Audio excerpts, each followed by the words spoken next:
فرمایا کیوں مارا تو نے اس کو؟ گردن جھک گئی. فرمایا تو گورنر کا بیٹا تھا اس لیے مارا ہے؟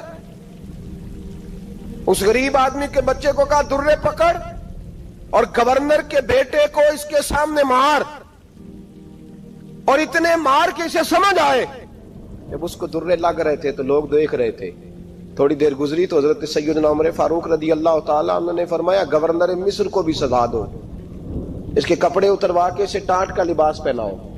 لوگ کہنے لگے حضور گورنر صاحب کی کیا غلطی؟ سنو اور یاد رکھنا. حضرت فاروق اعظم کہنے لگے اس بچے کے دل میں بات ڈالی کس نے کہ تو گورنر کا بیٹا ہے؟ کس نے بات ڈالی کہ تو چودھری کا بیٹا اور باقی کمی ہوتے ہیں؟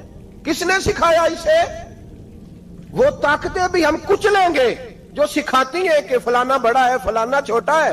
فرمایا نا, جب کوئی رسول اللہ کا کلمہ پڑھ لیتے ہیں وہ برابر ہو جایا کرتے ہیں. اس کو کس نے سکھایا؟ کس نے سکھایا اس کو؟ گورنر کو بھی. اور پھر حضرت عمر نے تاریخی جملہ کہا, حضرت عمر بن عاص کی طرف دیکھ کے فرمایا جب اللہ نے ان لوگوں کو آزاد پیدا کیا تم نے کیوں غلام بنا لیا؟ جب رب نے آزاد پیدا کیا تم نے کیوں غلام بنایا؟ عزیزو یاد رکھو جب انصاف کا بول بالا ہوتا ہے پھر کوئی آدمی ڈرتا ہے. یہاں انصاف نہیں ملتا. اور میں آپ خود ایک بات یاد آ گئی, حضرت عمر کا زمانہ تھا تو غسان کے بادشاہ نے کلمہ پڑھ لیا. جو لوگ غریب کہلاتے ہیں نا وہ ذرا میری بات پہ زیادہ توجہ کریں, غریبوں کو سنانے لگا ہوں, غریب ذرا توجہ کریں. غسان کے بادشاہ نے اسلام قبول کر لیا اور اسلام قبول کرتے ہی وہ آئے حج کرنے. حج کے بعد فارغ ہوئے تو ایک نفلی طواف کر رہا تھا غسان کا بادشاہ شاہ غسان. حج تو خانہ کعبہ میں بھی وی آئی پی پروٹوکول ملتا ہے, آج تو مسجد نبی میں بھی وی آئی پی پروٹوکول ہوتا ہے, یہاں آ کے بھی یہاں بھی اور دیکھتے صحیح تو کھڑا کہاں ہے. یہاں بھی پولیس والوں نے بازو پکڑے, سوچو تو صحیح یہ حال کر دیا تم نے مذہب کا. طواف کعبہ ہو رہا ہے اور غسان کے بادشاہ نے جبہ پہنا ہوا ہے باریک اور لمبا. وہ طواف کعبہ کر رہا تھا تو ایک غریب آدمی کا پیر اس کے جبے پہ آ گیا. جب پیر آیا تو اس نے پلٹ کے غریب کے منہ پہ تھپڑ مارا. جب تھپڑ مارا تو اس غریب نے سیدنا فاروق اعظم کی عدالت میں مقدمہ کر دیا, کہا بادشاہ نے تھپڑ مارا ہے. حضرت عمر فاروق رضی اللہ تعالیٰ عنہ نے بادشاہ کو بلایا, فرمایا تو نے اس غریب کو مارا ہے؟ کہا جناب اس نے پیر رکھا تھا. تو فرمایا پیر رکھا تھا تو کیا ہو گیا, تو نے کیوں لمبا جبہ پہنا تھا؟ تجھے سمٹ کے چلنا چاہیے تھا. کہا میرے لیے حکم کیا ہے؟ حضرت عمر کہنے لگے یہاں اسے رات میں راضی کر لے ورنہ صبح اسی جگہ اسی کونے میں خانہ کعبہ کے سائے میں وہ غریب تیرے منہ پہ تھپڑ مارے گا اور تجھے تھپڑ کھانا پڑے گا. غریبوں سنو سنو, ساری رات وہ غسان کا بادشاہ غریب کی منت کرتا رہا تو راضی ہو جا. غریبوں تم سے شکوہ ہے, تم 2-4 لاکھ پہ راضی ہو جاتے ہو. غریبوں تم سے شکوہ ہے, تم انصاف ہونے نہیں دیتے. غریبوں تم تھوڑی تھوڑی بات پہ مطمئن ہو جاتے ہو. تھوڑی تھوڑی بات, جتنے غریب تن ہیں لباسوں سے دور دور اتنی ہی چادریں میں مزاروں سے چھین لوں, اور جتنے غریب گھر ہیں اجالوں سے دور دور اتنی ہی روشنی میں ستاروں سے چھین لوں. اتنی تو ہمتیں ہو میری کم سے کم بلند کہ شاہوں کے تاج فخر اشاروں سے چھین لوں. تمہاری زیادتی ہے, تم نے ظلم پروان چڑھایا ہے. جب تم چودھری کے کہنے پر ایم این اے کے کہنے پہ راضی ہو جاتے ہو, تم انصاف ہونے نہیں دیتے. ڈٹنا سیکھو, کھڑے ہونا سیکھو. جب اسے کہا نا راضی ہو جا تو وہ غریب کہنے لگا میں راضی ہو جاؤں اور کل تو کسی اور کو بھی تھپڑ مارے.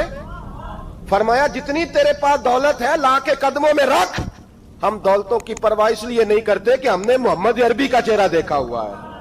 اب میری نگاہوں میں جچتا نہیں کوئی, اس لیے کہ جیسے میرے محبوب ہیں ویسا نہیں. تم اثر لینا چھوڑ دو, تم اثر بڑا لیتے ہو. ہاں تمہارے اوپر چیزیں اثر انداز ہوتی ہیں, اس لیے انصاف نہیں ہوتا. ڈٹنا سیکھو, کھڑے ہونا سیکھو.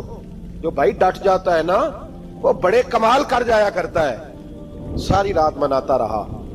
حضرت عمر سے کہنے لگا وہ نہیں مانتا. تو جناب عمر کہنے لگے پھر تیاری کر لیں, ہم بادشاہ نہیں دیکھیں گے, دولت نہیں دیکھیں گے, ہم رسول اللہ کا دین دیکھیں گے, ہم نبی پاک کا نظام دیکھیں گے.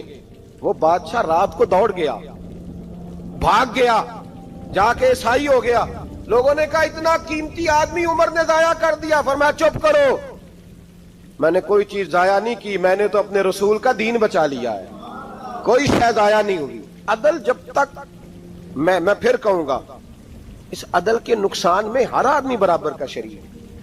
ہم عدل ہونے نہیں دیتے, ہم عدل قائم نہیں کرتے, ہمارا تقاضا ہی نہیں کہ عدل ہو, ہم اپنے آپ کو عدل کے لیے پیش ہی نہیں کرتے, مزاج ہی نہیں. حضرت علی المرتضیٰ ایک جری انسان تھے, اور وہ علی تھے جن پر انسانیت رشک کرتی, اور مولا علی وہ ہستی تھے کہ میرے مصطفیٰ کریم صلی اللہ تعالی علیہ وسلم نے فرمایا اس کے دیدار کو تو فرشتے بھی آیا کرتے نا, بڑا آدمی. اور پھر امیر المومنین خلیفۃ المسلمین حضرت علی, خود مولا علی نے حضرت قاضی شریح کو قاضی بنایا, چیف جسٹس بنایا, اپنے ہاتھوں سے تعیناتی کی. حضرت مولا علی رضی اللہ تعالیٰ عنہ کی زرہ گم ہو گئی, کافی دیر گزر گئی تو ایک یہودی کے پاس وہ زرہ آپ کو نظر آئی. حضرت علی نے ڈائریکٹ اس سے چھین نہیں لی, حالانکہ امیر المومنین تھے. ہمارے ہاں ڈنڈا بھی بڑا چلتا ہے نا, جو طاقتور ہوتا ہے وہ تو تھانے جاتا ہی نہیں, اس کو ضرورت نہیں, اس نے تو بندے رکھے ہوئے ہیں, اس کو تو پتہ ہے کام کیسے لینا ہے. لیکن حضرت علی نے آئینی رستہ اختیار کیا, قانونی رستہ. قاضی صاحب کی عدالت میں مقدمہ کیا کہ فلاں یہودی کے پاس میری زرہ ہے اور وہ چوری ہو گئی تھی, گر گئی تھی, گم گئی تھی, مجھے دلائی جائے. قاضی صاحب نے بلا لیا یہودی کو, امیر المومنین بھی کٹہرے میں. قاضی صاحب کہنے لگے اس سے کہ زرہ تیری ہے؟ اس نے کہا جی میرے پاس ہے تو میری ہے. قاضی صاحب کہنے لگے حضرت علی سے گواہ آپ کو دینے پڑیں گے کیونکہ مقدمہ آپ نے کیا ہے, اگرچہ وہ امیر المومنین ہے. توجہ ہے بھائیوں کی, سمجھ آ رہی ہے باتوں کی؟ گواہ امیر المومنین آپ نے دینے ہیں کیونکہ مقدمہ آپ نے دائر کیا. تو حضرت علی کہنے لگے میرا بیٹا حسن گواہی دے گا کہ میری ہے, اور میرا غلام کمبر گواہی دے گا. قاضی صاحب کہنے لگے حضور ان کی گواہی درست تو ہے پر میں نہیں تسلیم کرتا, اس لیے کہ بیٹے تو باپ کے حق میں بولا ہی کرتے ہیں, نوکر تو آقاؤں کے حق میں بولتے ہی ہیں, جائیں کوئی غیر جانبدار بندہ لے کے آئیں جو گواہی دے. تو حضرت علی خاموش ہو گئے, کہنے لگے ابھی میرے پاس ایسا کوئی گواہ نہیں. قاضی صاحب کہنے لگے چلیں پھر آپ یہودی کو راضی کریں, آپ نے کیوں بلا وجہ گھسیٹا عدالت میں, راضی کریں, انصاف کا تقاضا ہے. تو حضرت علی قریب گئے, کہنے لگے بھیا ناراض نہ ہونا, زرہ تو میری ہے, ناراض نہ ہونا, میں نے غلط مقدمہ نہیں کیا. علیحدہ بات ہے کہ میرے پاس گواہ نہیں تو میں کوئی بے انصافی نہیں کر سکتا, تو میرے ساتھ چل تجھے کھجوروں کا حلوہ کھلاتا ہوں تاکہ تو راضی ہو جائے. وہ یہودی کہنے لگا میں نے قاضی صاحب کا انصاف دیکھا اور جناب علی کا انصاف کے لیے کھڑا ہونے دیکھا تو میں مولا علی کے قدموں میں بیٹھ گیا. میں نے کہا علی جب تیری یہ شان ہے تو محمد عربی کا کیا مقام ہوگا. میں نے کلمہ پڑھنا شروع کر دیا. دیکھیں نا تقاضا پورا کیا ہے حضرت علی نے. تو وہ کہنے لگا علی تیرے انصاف کے رنگ نے نا, جملہ یاد رکھنا, کہنے لگا یہودی علی تیرے انصاف کے اس رنگ نے میرے دل سے کفر کی میل دور کر دی, تیرے عدل نے میرا کفر توڑ دیا, کفر. لیکن شرط لیکن نا غریب آدمی ابو ایوب انصاری, ماڑے بندے, اب تو پیر اور مولوی بھی گنجائش نہیں نہ دیتا کسی کو بولنے کی. تو سیاست دان تو اللہ کی پناہ, وہ تو پتہ نہیں کس طرح سوتے ہیں رات کو, اللہ ہی جانتا ہے, پتہ نہیں کس طرح اپنے آپ کو مطمئن کر کے وہ زندگیاں گزار رہے ہیں, خدا ہی بہتر جانتا ہے. حضرت عمر فاروق جیسا دلیر اور جرری آدمی جمعہ پڑھانے مسجد میں داخل ہوئے تو جناب ابو ایوب انصاری دروازے پہ کھڑے ہو گئے, کہنے لگے عمر تیرے نوکر نہیں, ٹائم پہ آیا کر, بڑی دیر سے کھڑے ہیں. کیوں دیر سے آیا؟ بڑے جلالی تھے نا حضرت عمر, لیکن وہ جلالی اس وقت تھے جب کوئی ظلم کرتا تھا, اور ذات کے لیے جلالی نہیں تھے. کب وقت پہ آیا کر, کو ملازم نہیں تیرے. تو سیدنا فاروق اعظم ممبر پہ چڑھے اور فرمانے لگے اللہ ابو ایوب انصاری کا بھلا کرے, جب تک اس طرح کے لوگ موجود ہیں کوئی بادشاہ بگڑے گا نہیں, اللہ اس کا بھلا کرے, اس نے میری توجہ صحیح. اور پھر عمر رو پڑے, رو کے فرمانے لگے مسلمانوں معاف کر دو, غلطی کوئی نہیں, میرے پاس کرتا ایک ہی ہے, اور عبداللہ کی ماں نے وہ دھو کے خشک ہونے کو ڈال دیا تھا, غریب ہوں, کرتا دوسرا کوئی نہیں, تو وہ ذرا نا خشک ہونے میں آ کے دیکھ لو ابھی بھی گیلا ہے, مجھے معاف کر دو, میری غلطی نہیں ہے. صحابہ درد کے ساتھ رونے لگے اور کہنے لگے اللہ اس طرح کے حکمران ہمیشہ عطا کرتا رہتا. میرے بھائی تو انصاف کا رنگ تو دے, ان تقاضوں کو سمجھنا. یہاں کسی کی جرت ہے بول سکے؟ طاقت ہے کسی کی؟ لیکن انہوں نے اپنے آپ کو پیش کیا، سامنے پیش کیا اپنے آپ لوگوں کے سامنے. 2 مال غنیمت کی چادریں بانٹ رہی ہیں، سب کو ایک ایک ملی ہے. فاروق اعظم جمعہ پڑھانے آئے تو اسی چادر کا کرتا، اسی کی تامت. لوگ کھڑے ہو گئے، عمر بتا تو نے 2 کیوں لی؟ یہ انصاف ہے؟ یہ عدل ہے؟ کیوں لی 2؟ حضرت عمر کہنے لگے میرا بیٹا جواب دے گا. عبداللہ بن عمر بولے، کہنے لگے ابا جی کے کپڑے بڑے پرانے ہو گئے تھے، میں نے اپنے حصے کی بھی اپنے ابا جی کو دے دی ہے. دیکھیں نا، یہ انصاف میرے نبی پاک نے کیا ہے، صحابہ نے سیکھا ہے. میں اور آپ تیار نہیں، ہم تیار نہیں انصاف کے لیے، ہمارا مزاج نہیں انصاف کا. ہمیں خود بہت سارا آگے پیش ہو کے رنگ دکھانا پڑے گا، اس کے لیے ہماری تیاری نہیں. اس لیے ہم حکمرانوں کو گالی دے کے چپ کر جاتے ہیں. اس لیے ہم وکیلوں کے کہتے ہیں بکتے بڑا ہیں، جج بکتے، یہ باتیں کر کے ہم خاموش ہیں. ہم پیش نہیں کر پا رہے، ابھی تک ہم اپنے آپ کو کھڑا نہیں کر پا رہے کہ ہم سے مطالبہ کرو انصاف کا. کھڑا نہیں. حضرت سیدنا علی المرتضی شیر خدا رضی اللہ تعالیٰ عنہ فرماتے ہیں بدر کے لیے جب جا رہے تھے تو سواری ایک تھی، سوار 3 تھے. ایک سواری اور سوار 3. فرماتے ہیں نبی پاک صلی اللہ علیہ وسلم نے فرمایا 3 کٹھے نہ بیٹھنا، 2 بیٹھے، سواریوں کو تکلیف ہوتی ہے. قربان جاؤں، کیسا رسول دیا ہے جو جانوروں کے حقوق کا بھی خیال فرماتے ہیں صلی اللہ علیہ وسلم. فرمایا 2 بیٹھے. حضرت علی کہتے ہیں پہلے میں اور نبی پاک صلی اللہ علیہ وسلم بیٹھے، اور تیسرے ہمارے ساتھ ابو درداء رضی اللہ تعالیٰ عنہ. فرماتے ہیں جا رہے تھے بدر کے لیے، پہلے میں اور حضور بیٹھے، پھر نبی پاک اور ابو درداء بیٹھے. فرماتے ہیں پھر نمبر لگ گیا میرا اور ابو درداء کا، اور مصطفیٰ نے گھوڑے کی لگام تھامی تو حضرت ابو درداء تڑپ اٹھے، کہنے لگے علی نہ طبیعت مانتی ہے، نہ ادب مانتا ہے، نہ عشق مانتا ہے، تو اس طرح کر، میں تو چھوٹا ہوں، آپ کہیے رسول پاک سے، آپ ہر لحاظ سے بڑے ہیں، آپ عرض کیجئے کہ حضور نہ ادب مانتا ہے، نہ عشق مانتا ہے، نہ پیار مانتا ہے، نہ تقاضا ہے، مہربانی کرے آ جائیں. حضرت علی ہاتھ باندھ کے عرض کرنے لگے محبوبہ ٹھیک ہے باری آپ کی پیدل چلنے کی ہے، پر مہربانی کریں، ادب پیار اور محبت مجبور کر رہی ہے. تو حضور نے فرمایا علی چپ کر، میں عدل نہیں کروں گا تو لوگ عدل سیکھیں گے کیسے؟ اگر میں عدل نہیں کروں گا تو قوم سیکھے گی کیسے؟ مجھے عدل کرنے دے، انصاف کرنے دے. فرمایا چلنے دے مجھے پیدل، کچھ نہیں ہوتا. تقاضا عدل جب تک پورا نہیں ہوتا، آپ یقین کریں میرے صاحب کہا کرتے تھے میں عدالت کو عدالت نہیں کہتا، کچہری کہتا ہوں، اس لیے کہ عدالت وہ ہوتی ہے جہاں عدل ہوتا ہے. یہاں تو حال یہ ہے، بتائیے وکیل کو نہیں پتا ہوتا کہ جو میرے پاس آیا یہ غلط آدمی ہے، وہ اس کی حمایت کرتا ہے کہ نہیں، اس کے ساتھ چلتا ہے کہ نہیں، جھوٹ کے ساتھ آخر تک لڑتا ہے کہ نہیں لڑتا. جو گواہ بن کے جا رہے ہوتے ہیں انہیں پتا ہوتا ہے کہ نہیں کہ ہم جھوٹے کی گواہی دینے جا رہے ہیں. تو پھر کیا سارا ظلم حکومتیں کر رہی ہیں؟ معاشرہ بھی تو اپنی ترتیب بدلے نا، لوگ بھی تو اپنا رنگ بدلے نا، لوگ بھی تو طبیعت بدلے نا. کون منتخب کرتا ہے انہیں ظالموں کو؟ عوام، اور پھر اس کے بعد شکوہ بھی عوام ہی کرتی ہے. خدا را تقاضے سمجھو، مزاج سمجھو، طبیعت سمجھو اسلام کی. میرے نبی پاک صلی اللہ علیہ وسلم نے عدل کا بول بالا کیا ہر مقام پر، ہر نقطے پر. رسول پاک صلی اللہ علیہ وسلم نے عدل عدل اور عدل کی آواز بلند فرمائی. کوئی مقام ایسا نہیں. آپ پڑھیے کتابیں، اگر ایک کلمہ پڑھنے والے اور یہودی کا فیصلہ آیا ہے اور نبی پاک صلی اللہ علیہ وسلم نے یہودی کو حق پہ سمجھا ہے تو نبی پاک نے یہودی کے حق میں فیصلہ دیا.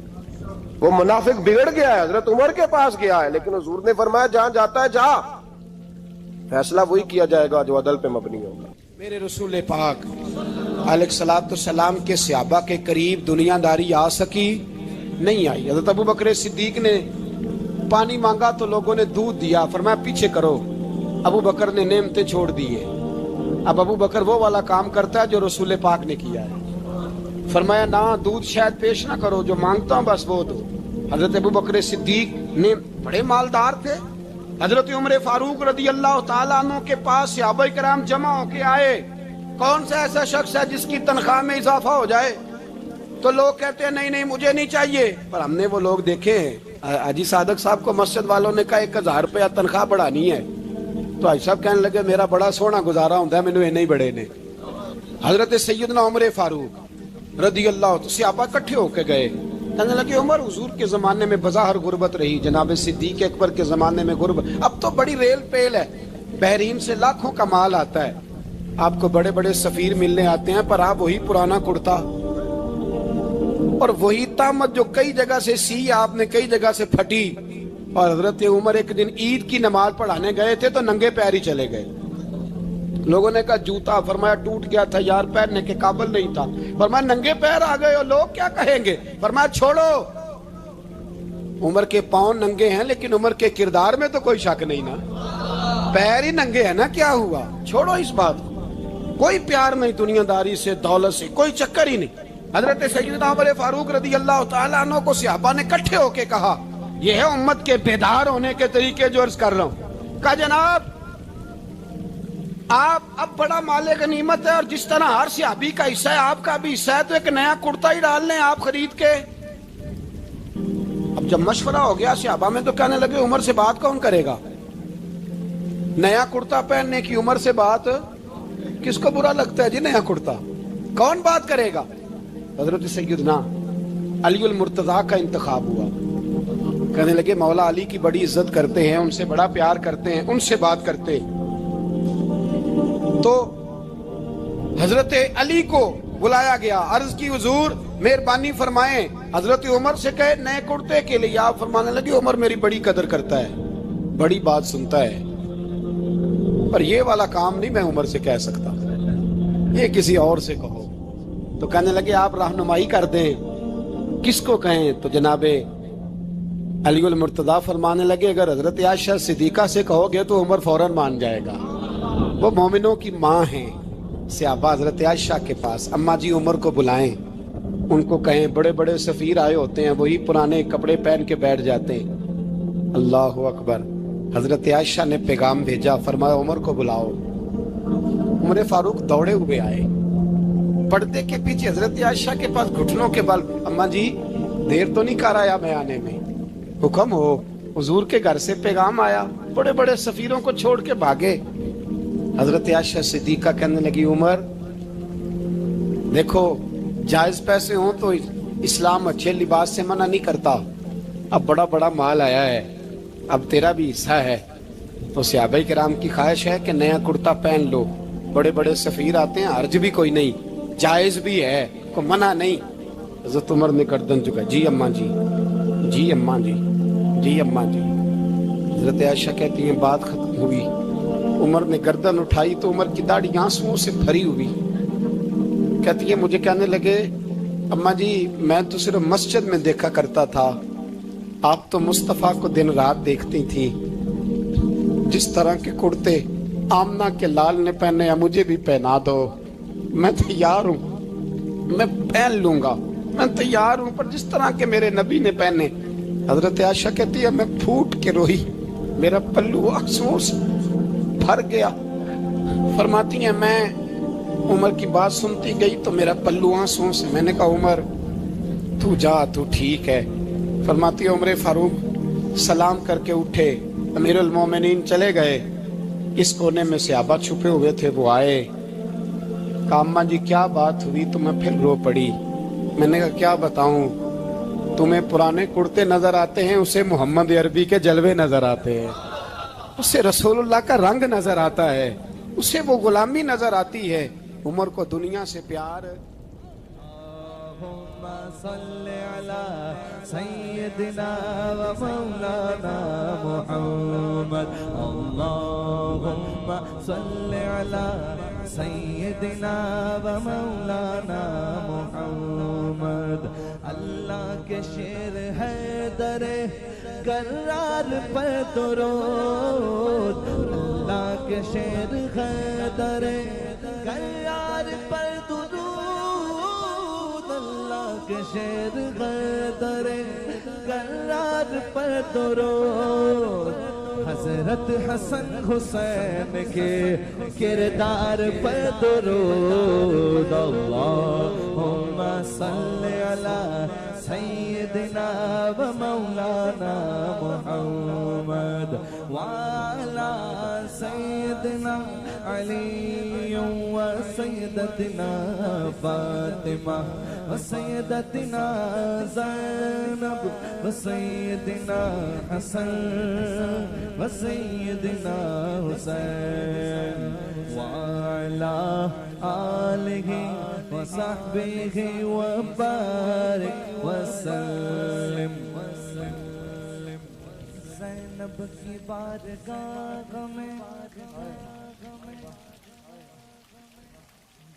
زینب کی بارگاہ میں زینب کی بارگاہ میں زینب کی بارگاہ میں سلام نیاز ہے زینب کی بارگاہ میں سلام نیاز ہے جو مرتضیٰ کی لاڈلی زہرا کا ناز ہے اللہم صلی علی سیدنا و مولانا محمد وعلی سیدنا علی و سیدتنا فاطمہ و سیدتنا زینب و سیدنا حسن و سیدنا حسین